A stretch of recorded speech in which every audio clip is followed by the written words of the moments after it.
Okay, welcome to round 5 of the 2022 World Cup that took place in Lisle, Naperville, Illinois. Um, this is round 5, is that what I already said?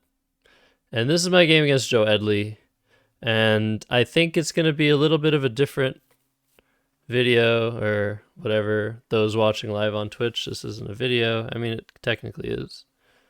But this is my coverage of Game 5. So I was first against Joe Edley. Joe Edley, of course, for context, is considered by some to be the greatest player of all time. He's won a number of national championships. He's won the World Championship. He's been a top player even through his 60s now. He might even be 70 at this point. I don't know how old he is exactly, but he's really made his mark. Very, very notable player. And however you perceive him as a player, his record, his results speak for themselves. And yeah, his results speak for themselves. However, there's some things that have not been spoken. And maybe I'm going to speak those things today. And maybe I won't. So, yeah. I open with this rack, and people already found the bingo of Steeple. And of course, knowing me, you know where I played Steeple. And unfortunately, we're not in the right universe because I played Steeple here. One spot short of the content spot. And yeah, for some reason in this position, I decided that because I wasn't 100% sure of Steepler, which is not a word, it's repletes, I didn't want to get into a position where Joe immediately puts an R onto Steeple. I challenge and I'm wrong, or I don't challenge and I'm wrong. So this is very cowardly. This is very upsetting. But yeah, I have no words for how upsetting this play was, but I did make it. And so once in a while I play normal Scrabble. And guess what? Guess what? Is this the controversy? This might be the controversy. Joe did not have a hook to Steeple. Of course he didn't. Of course he didn't have a hook to Steeple. So I sacrificed 4 points and an almost guaranteed shot at Steeple hooks. But yeah. This is bad. This is really upsetting, but I hope you guys are still going to be my friends. So next rack is not so good. I didn't draw a hook to Steeple. I played non. This actually looks really bad, but it's actually by far the best play in the position. Keeping the NRT, which works well with the E and draws into a lot of 7s and even 8-letter words ending in ing. It's the best I got. Joe also doesn't have much and plays étoile. And on this rack, I didn't quite know what to do. I remember thinking about a lot of different options before I ended up choosing what seemed to be just highest score and not terrible play of Mike, which overall is definitely the best play. So Mike comes down, even though it keeps 4 constants, 2 ends. It's the best play. And Joe actually hits the steeple hook before me. Again, this is not saying that I shouldn't have played steeple in the content spot. I'm just saying this is what happened. Joe hit the hook before me. See you, Mitch Bear. So Fidge and steepled comes down. Now I don't have to worry about the hooks anymore. And here I just play none. Because again, I have 7 1-pointers. There's nothing really to do here. Just try and balance as much as possible. And score a little bit. Hopefully I can bingo down here, or maybe even down here through the C. Maybe at I1. Hopefully I can bingo. So, here's the first very interesting part of the game. And I feel like I might have talked about this already on stream. But if I didn't, or if you missed me talking about it, unfortunately Joe Edley was having some trouble with wearing his glasses and wearing a mask at the same time. And I know for those of you that are that don't have like really good vision for no reason like me, because both of my parents wear glasses, and for some reason my vision is totally fine. I know it's very difficult to wear a mask and glasses because your glasses get fogged up from your breath. So Joe was already complaining about that at the start of the game. I was like, I don't know what to tell you. So he took his glasses off during the game and laid down at this point this word here. Impricvd through the C of Mike. Announced the score as 86 and hit his clock. And I was like, yeah, sorry, Joe. That's a C. Like, I stopped the clock. I'm like, sorry, Joe, that's a C. And this is a tournament, so he loses his turn. I definitely felt bad. But in these situations, it's actually more unsportsmanlike to give your opponent their turn back than it is to not give them their turn back. Because if you give them their turn back, A, you're cheating, because according to the rules, you have to play for a win. You have to try and win. So if you try your best to play your best and win. So if you're in a situation where your opponent screws up like this, you can't just be like, just take your turn back. That's how you play Scrabble casually. That's not how you play Scrabble competitively. And it's not fun. It's not like, ha ha ha, look, he couldn't see that a C was an O. But anyways, the other reason is that other players would not give Joe his turn back, and they would gain an unfair advantage because of that. So the rule and the etiquette is to not give him his turn back. So it's not like it's not like in chess where like sometimes people will like offer each other draws as sportsmanship, like if it's online and someone's like lagged out or something. It's not like that. You have to just take your W's no matter how shitty it feels. And everybody knows this. They might be upset, and they will be upset, but Joe knows that I can't, and I'm not going to give him his turn back here. So yeah, I challenged off Impricvd.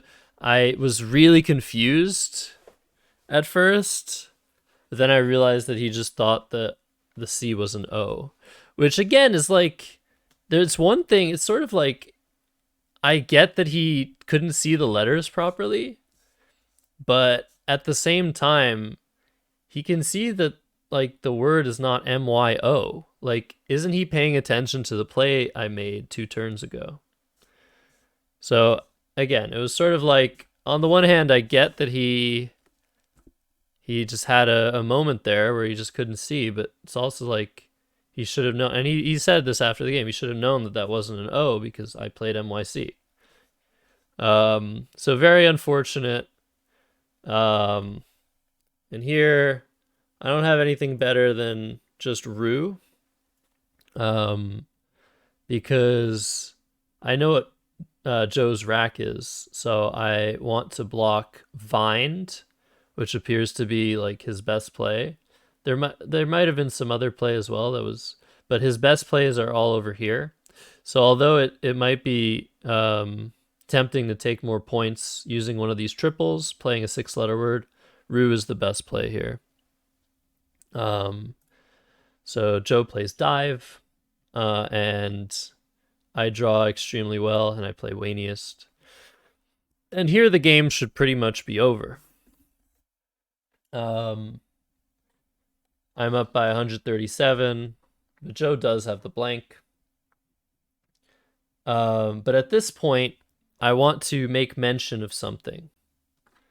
If we go back a few turns, after none, was it after none or after, maybe after Rue? Yeah. At some point between this turn, sorry, I jumped ahead.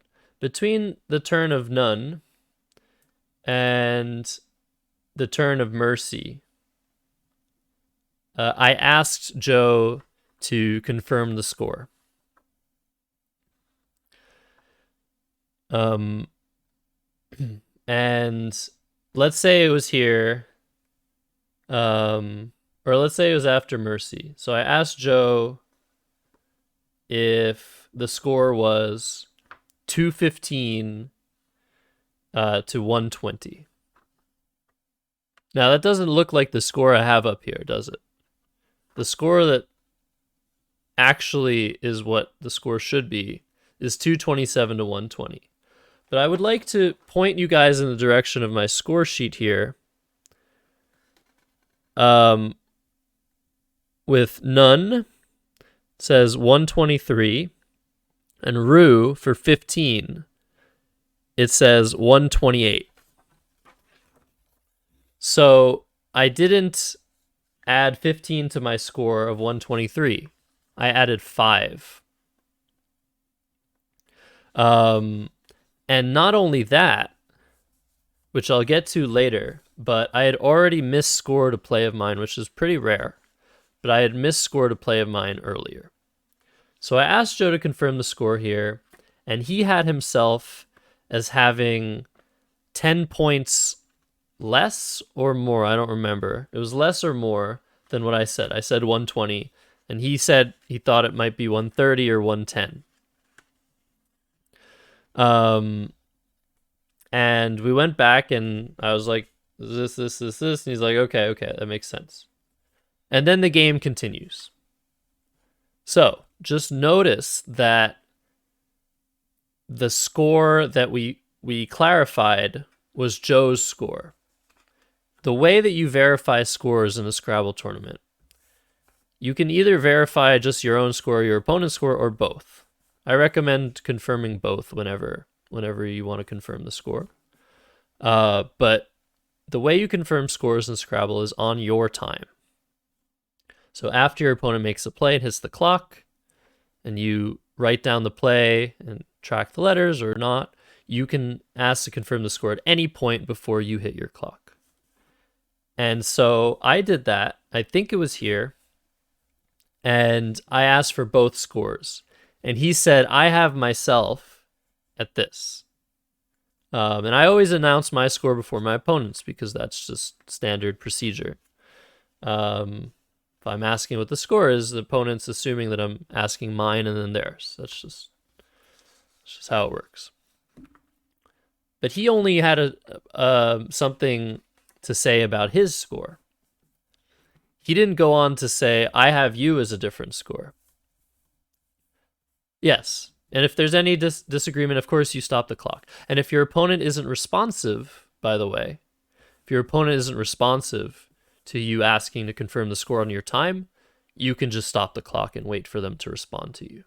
That is your prerogative, because you're not going to let your opponent just waste your time when you're waiting for them to answer you.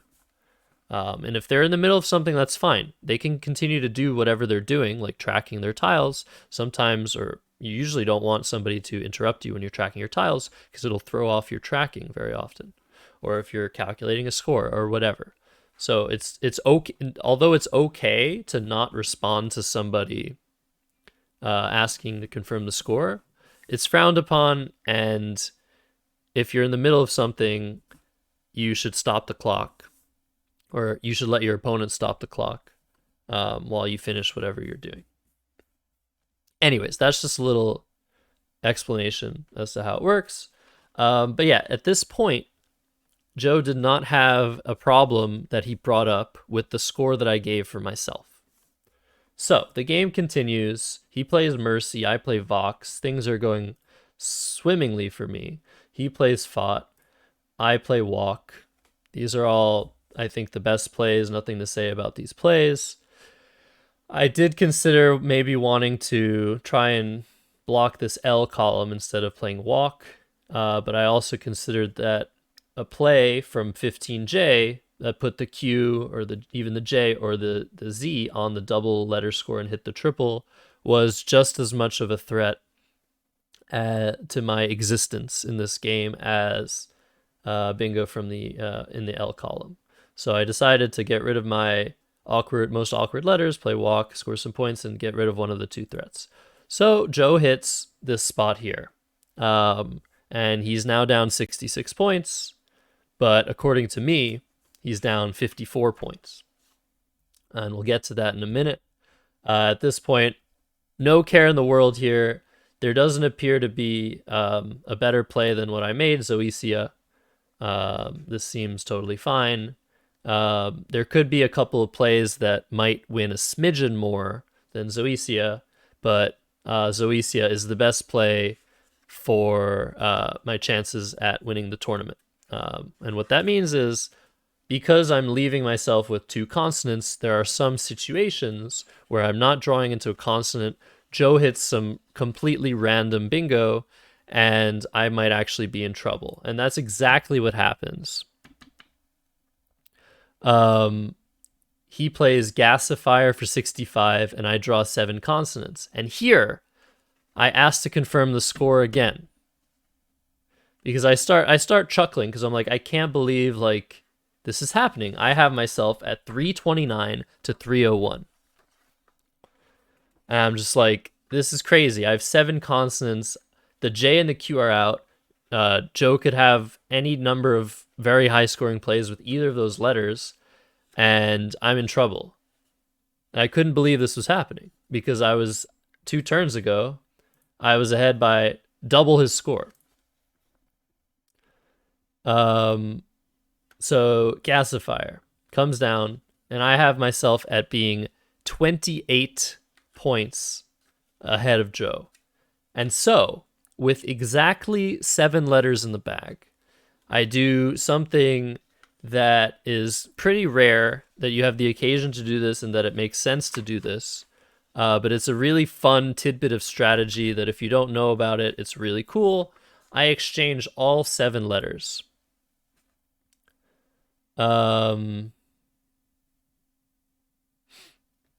So you might be looking at this position and being like, no, like this is not the best play. And you're correct. But if you exchange 7 letters with exactly 7 in the bag, you have perfect knowledge of your opponent's rack and the letters that are in the bag, because you've now replaced all 7 of your letters with the 7 in the bag. And your opponent has no idea what's what. So it's a really good tidbit of strategy. And I'll get to why it wasn't correct in this position later. But from my perspective, being 28 points ahead, this was definitely the best play. And now I know what Joe has. I know that he has AIJLOOU. And so he starts thinking, and I'm just like, okay, he has Jalop. He has Jalop for 42. So he's just going to play Jalop for 42, keeping OUI. And he's going to be ahead by 15 points after that. And so I'm just waiting for him to see or play Jalop, just determine there's nothing better than that. And I start calculating. With my rack what's potentially going to happen in the end game, and I get all the way to pretty much the end game where there seems to be one specific scenario where I might not be winning the game. And so I start calculating. I have some, not much, but I have some math here, and I see that if he plays Jalop, I had the Q, I was going to play QIS, and if he draws a specific play like Quirt or Quilt for 28, I'll be down by 13 points. He'll have an outplay I need to block. Anyways, I'm getting to basically the end of the game based on the information that I have of what he has and what's in the letters, what's in the unseen pool. So I'm getting all the way there, and then he puts down Lou for 14. I'm just like, oh, okay. I guess he missed Jalop, and there's nothing for me to worry about anymore.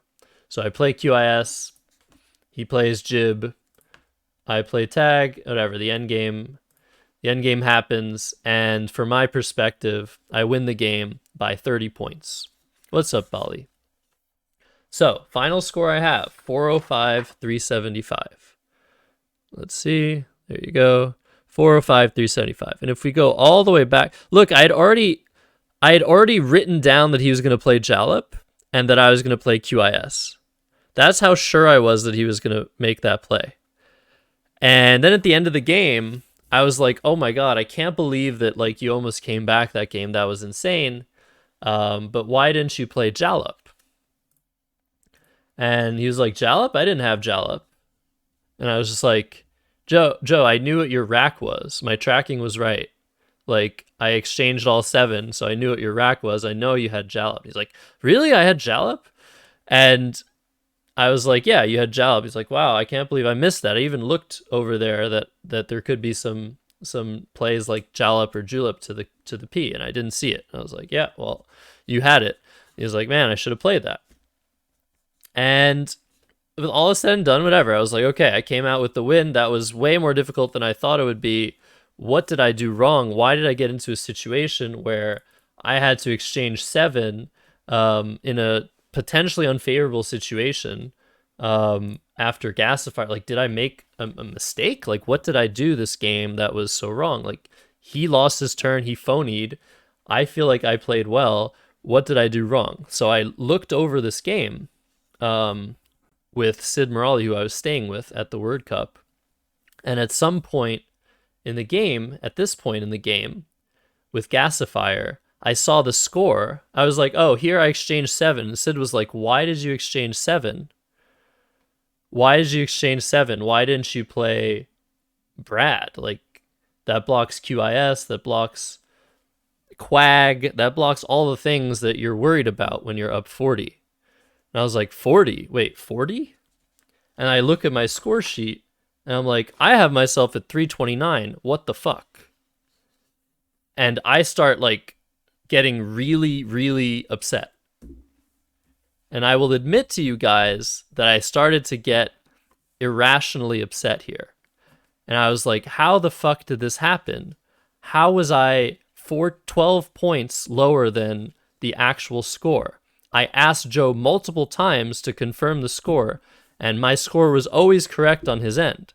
So you know what's happening here. The controversy of this all is I concluded that Joe had to have been banking points. He had to have been cheating.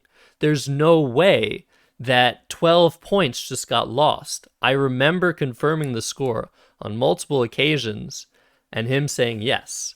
And because the score that I asked him to confirm was 12 points in his favor, I was like, there's no way both of us made a 12-point mistake. That's insane. That's ridiculous.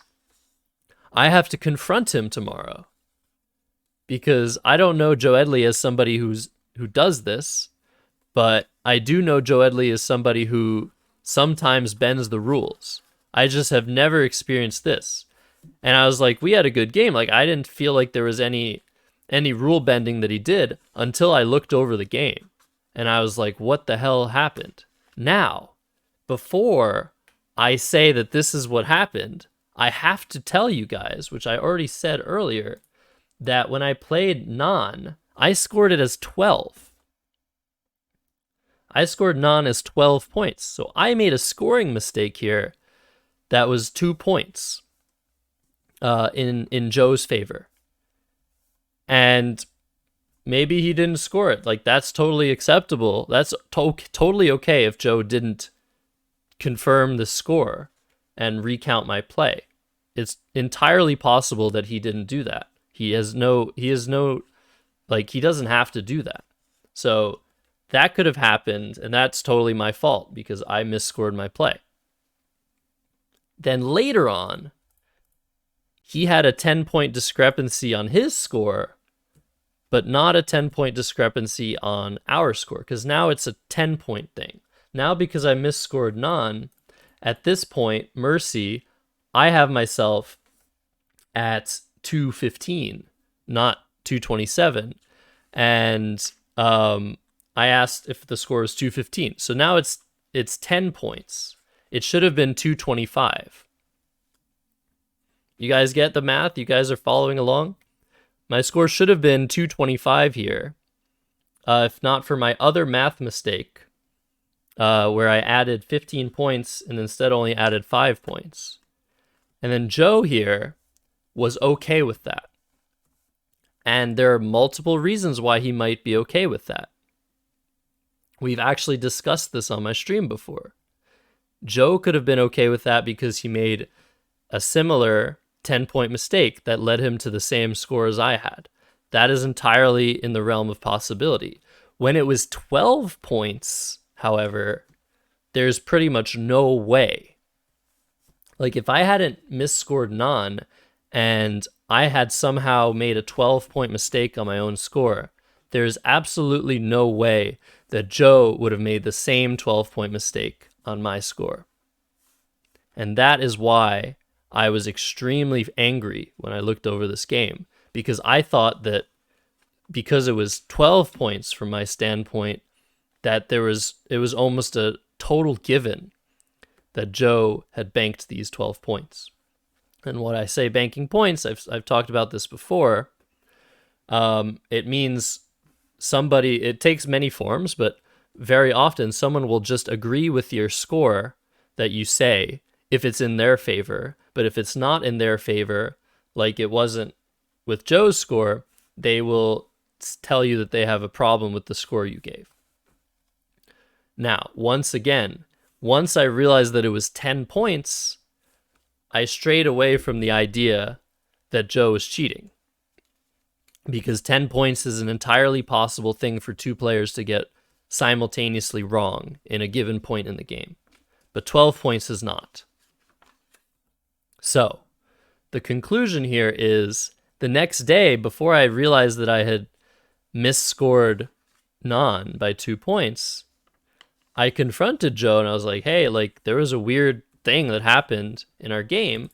Can I take a look at your score sheet? He's like, yeah, sure. What's the problem? Like, I'll bring it to you at lunch. And I was like, there was this discrepancy in the score. I really want to just see your score sheet from your perspective to see what happened there. I never actually saw his score sheet, but that was mainly because I didn't after lunch, when he said he brought it, I didn't go and talk to him because I think I had seen that it was a 2-point mistake that I had made earlier. And again, I was like, okay, let me just back up here, because what I'm getting into very controversial territory here if I'm going to say that somebody is banking points off of a 10-point mistake. Like, that is not something that I should ever do. And we talked about this actually when I was talking about the controversy surrounding Michael Fagan, the Scrabble Players Champion, saying that I had accused him of doing the same thing, of banking points when it was 10 points. And these days I'm way less of a fan of just throwing out those accusations when it's 10 points. And so I wanted to clear that up with you guys again, because it was 10 points in the end that was definitely screwed up on both ends for whatever reason. And I cannot come to a conclusive accusation with 10 points. But at this point, because the score was 341 to 301, my exchange 7 was really bad. The 12 points made an insane difference in this position. If you imagine that I have 329 points, a play like Brad for 8 looks a lot worse. I'm going up by 36, but any big Q or J play from that point on, like just Jalop or something, will put Joe up by a lot of points and will give him tempo in the end game. So it's a lot worse to play Brad in this position. Just FYI, but it changes the position a whole bunch. And I'm ready to say that my play was correct with the 12-point difference, but it definitely wasn't correct here. Completely mistaken here because of the score. So I felt like I was all the more angry at Joe because this 12 points made a humongous difference in my thought process in this position. And I could have lost the game because of it. And had I lost the game because of a discrepancy like the one we had here, I would have been even more furious. But luckily I came up with the win, and just lost 12 points of spread. And that is all. And Joe gained 12 points of spread. And that is all the all that actually ended up happening here. I am not ready to say that Joe did anything that I can really assume is bad in this game. And I still would like to see a score sheet because, yeah, it would be interesting to see where he made the 10-point mistake, if ever. But yeah, I just wanted to say this is very controversial because after I looked at this game, I started telling people about it, telling people how, like, Joe Headley cheated on me, and had to roll that back eventually. So this is an example of many of the dangers of accusing people of cheating, because you could be wrong, and without all of the evidence, without all of the facts in front of you, when you just like look over a game and very quickly just like you start seeing red like I did, it could cause a lot of problems. And I think I've learned from that, and hopefully I'll be a bit more careful in the future when looking at this sort of thing. But yeah, that was the game, and I think I'm going to end the YouTube portion of this game now. So goodbye to YouTube. I hope you liked that little spicy coverage of this game, and I'll see you guys for round 6.